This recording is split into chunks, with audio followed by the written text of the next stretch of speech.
നമസ്കാരം. കെജ്രിവാൾ എന്ന വൻമരത്തെ കടപുഴകി വീഴ്ത്തി തന്നെയാണ് BJP രാജ്യതലസ്ഥാനത്ത് പടയോട്ടം നടത്തിയത്.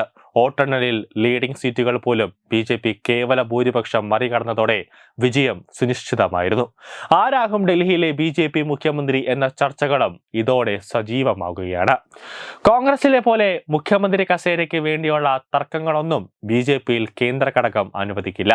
അതുകൊണ്ട് തന്നെയാണ് സമാധാനപരമായ രീതിയിൽ ക്ഷമയോടെയാണ് കാത്തിരിക്കുക. അതാണ് കേന്ദ്ര തീരുമാനത്തിനു വേണ്ടി.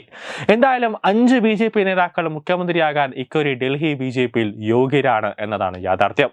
പർവേഷ് വർമ്മ ന്യൂഡൽഹി മണ്ഡലത്തിൽ നിന്നുള്ള സ്ഥാനാർത്ഥിയും BJPയുടെ കരുത്തനായ നേതാവുമായ പർവേഷ് വർമ്മയുടെ പേരാണ് ചർച്ചകളിൽ ഇടം പിടിക്കുന്നത്. മുൻ ഡൽഹി മുഖ്യമന്ത്രി സാഹിബ് വർമ്മയുടെ മകനാണ് പർവേഷ്.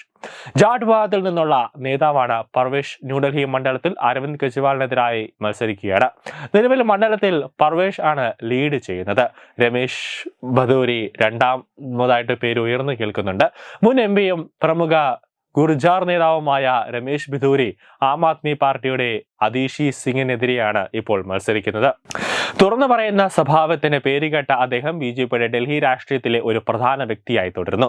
ഒരു വലിയ വിജയം നേടിയാൽ അദ്ദേഹത്തിന് സർക്കാരിൽ ഒരു പ്രധാന പങ്ക് നേടാൻ വഴിയൊരുക്കും.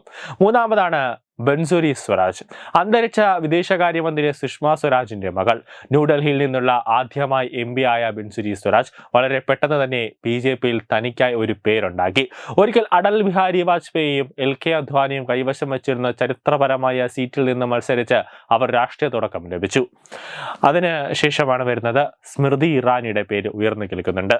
ഒരു കാലത്ത് BJPയിൽ ഉന്നത സ്ഥാനം വഹിച്ചിരുന്ന സ്മൃതി ഇറാനി ഗാന്ധി കുടുംബത്തിന്റെ വിശ്വസ്തനായ കിഷോരി ലാൽ ശർമ്മയോട് ലോക്സഭയിൽ പരാജയപ്പെട്ടതിനെ തുടർന്ന് രാഷ്ട്രീയത്തിൽ നിന്ന് വിട്ടു നിൽക്കുകയായിരുന്നു. എന്നിരുന്നാലും ഡൽഹി തെരഞ്ഞെടുപ്പിന് തയ്യാറെടുക്കുമ്പോൾ അവരെ മുഖ്യമന്ത്രി സ്ഥാനത്തേക്ക് പരിഗണിക്കുന്നതായ റിപ്പോർട്ടുകൾ ഉണ്ടായിരുന്നു. അടുത്ത പേരാണ് ദുഷ്യന്ത് ഗൗതം. BJPയുടെ ദേശീയ ജനറൽ സെക്രട്ടറിയും ദളിത് നേതാവുമായ ദുഷ്യന്ത് ഗൗതം കരോൾ ബാഗിലെ സംവരണ മണ്ഡലത്തിൽ നിന്ന് ആം ആദ്മിയുടെ വിശേഷ് രവിക്കെതിരെ മത്സരിക്കുകയാണ്. മുൻപ് രാജ്യസഭാ MP ആയി സേവനം അനുഷ്ഠിച്ചിട്ടുണ്ട് അദ്ദേഹം. വിദ്യാർത്ഥി രാഷ്ട്രീയത്തിൽ സജീവമായിരുന്നു. BJPയിലെ അദ്ദേഹത്തിന്റെ സീനിയോറിറ്റിയും ദളിത് പ്രാതിനിധ്യവും ആ സ്ഥാനത്തേക്കുള്ള അദ്ദേഹത്തിന്റെ സാധ്യതകളെ ശക്തിപ്പെടുത്തുകയാണ്. ഇപ്പോൾ നരേന്ദ്രമോദി ഡൽഹിയിൽ BJPയുടെ ആസ്ഥാനത്ത് BJP പ്രവർത്തകരുമായി ആശയവിനിമയം, അതായത് BJP പ്രവർത്തകരെ വിജയിച്ച ഡൽഹി തെരഞ്ഞെടുപ്പിൽ വിജയിച്ചതിന്റെ ആഘോഷത്തിലാണ് ഇപ്പോൾ. അതിനുശേഷം നാളെയോടുകൂടി അല്ലെങ്കിൽ ഇന്ന് തന്നെ അദ്ദേഹത്തിന്റെ ഒരു സൂചന, അദ്ദേഹത്തിന്റെ വായിൽ നിന്നും ഒരു സൂചന പുറത്തു വരും. ഡൽഹിയിൽ ആരായിരിക്കും, വനിതാ മുഖ്യമന്ത്രിയാണോ അതോ ഇനി പുരുഷ മുഖ്യമന്ത്രിയാണെങ്കിൽ ഇനി ആരായിരിക്കും എന്നുള്ള സാധ്യതകൾ. എന്നാലും BJPയുടെ കേന്ദ്ര ഘടകം ആണ് ഒരു തീരുമാനമെടുക്കുക. ഇനി BJP ഡൽഹി മുഖ്യമന്ത്രിയായിട്ട് ആരുടെ കയ്യിൽ താക്കോൽ സ്ഥാനം ഏൽപ്പിക്കണം എന്നുള്ളത്. News desk Tatwamayi TV.